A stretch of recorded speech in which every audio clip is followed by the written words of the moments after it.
Hello and welcome back, Earthbound fans. I'm your host, Ben Sleva, for another video breaking down the bosses of Earthbound. Last time, we left on a cliffhanger after we fought our way through the inner workings of the monotony building. Thankfully, the Runaway 5 finally came through and turned off the killer robot that was attacking us. This time, we will learn what is past the door ahead, and we'll go zipping around the world searching for this week's boss. We all know the one that makes us feel a bit strange, the guy who has way too many O's in his name, a name that you can't say without yelling, because it's noted that way. I'm talking about Shrooom! Like I said a moment ago, we are face pressed against a door with an eager attitude to see what's beyond it. After you talk to the Runaway 5 buddies, which is some nice dialogue, go ahead and head through. It's there you'll find the big man of the city, the guy who's behind the Manny statue issues, the theft of Paula, and the corruption in the area. But as soon as you come face to face with him, he cowers and runs away. Talking to him reveals that he was nothing more than a pawn in the game. He's nothing but an old man that has been manipulated by evil. He reiterates that the Manny statue is evil and its powers were frightening. He says the statue told him to stop Ness and to not let him travel to Summers and to avoid the pyramid. Some of it is cryptic for now, but he says that Summers is across the ocean and the fastest way is to take his helicopter to get there. You head down the corridor to the helipad, but it's there you find your old buddy Porky. He's taking advantage of the situation and he's hitting the road before the other shoe drops. Unfortunately, he's taking the helicopter, and you'll need to find other means of getting to Summers. It'll be a roundabout way, but you happen to know of a spaceship not too far away. Head back down the monotony building, down to the bottom floor. Waiting for you is your best pals in the whole world, the Runaway 5. Climb on the bus, and they'll take you all the way back to Threed. Luckily for you, some of your friends happen to be super geniuses, and they have fixed the Skyrunner. Pedal back to the cemetery where Jeff crash-landed and talk to your friends. Jeff will finish fixing the ship, and you're on your way back to Winters. Enjoy a bathroom break while the characters fly through the sky. Several minutes later, you'll land gracefully in Dr. Andonuts' lab, talk to some monkeys, and then head outside into the cold. Now, there isn't much distance to cover between the next boss, but there is a nice little grind spot if you're looking to put in some work.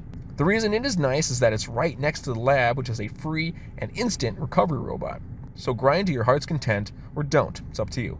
If you do feel like a fight, you're going into two enemy types. The first is Cave Boy. You've seen him before. He's a bit stronger in his attacks now. Though his HP stats didn't change, he hits harder. Use regular attacks to kill him, or use Paula's freeze attacks. You can't go wrong there. The other enemy is Mighty Bear 7. Not sure why he's named that, but it's an upgrade version of the Mighty Bear we saw in the Happy Caves. Same as Cave Boy, use physical attacks or Paula's freeze for a quick experience boost. Once you've grinded as much as you'd like, head into the cave ahead and go straight across. You're about to grab your fourth sanctuary boss. Shroom is the guardian of your sanctuary location, the Rainy Circle. It is capable of mushroomizing its enemies, similar to other mushroom enemies in the game. It is first encountered by Jeff while he's en route to Dr. Andonuts' lab in order to rescue Paul and Ness. But he cannot go forth into the battle because it's Ness's sanctuary. Shroom does not have many damaging attacks, so it mostly relies on causing status conditions. The battle itself is relatively easy as long as the player is lucky enough not to suffer too much from the effects of the inevitable mushroomization. You're gonna get mushroomized, trust me. There's no way around it.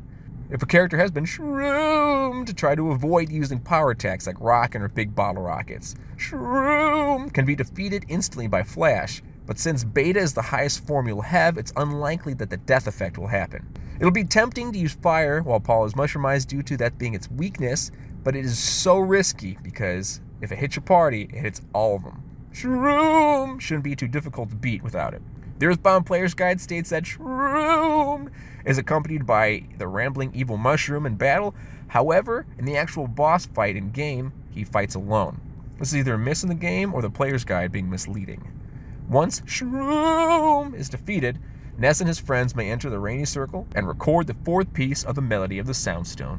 So this is going to probably end up a pretty short episode, especially compared to the last couple. But I'm okay with that. Did you know that each second of video takes 2 to 3 weeks of knuckle-busting editing? I won't have to soak my fingers in brine this week, so hooray! Instead, I will leave you some homework. Of the 4 sanctuary bosses we fought, that's Titanic Ant, Mondo Mole, Trillion Age Sprout, and Shroom, which is your favorite and why? Leave your answers down in the comments, and I look forward to reading them.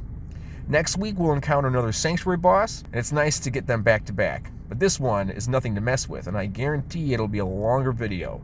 I'm speaking, of course, of the Rat of Doom. Thanks for sticking around to the end. I'm glad I can count on you to watch my content and keep the series alive. If you'd like a refresh, click on the left video, or if you'd like an Earthbound video that's not boss related, click on the right. And like always, later days.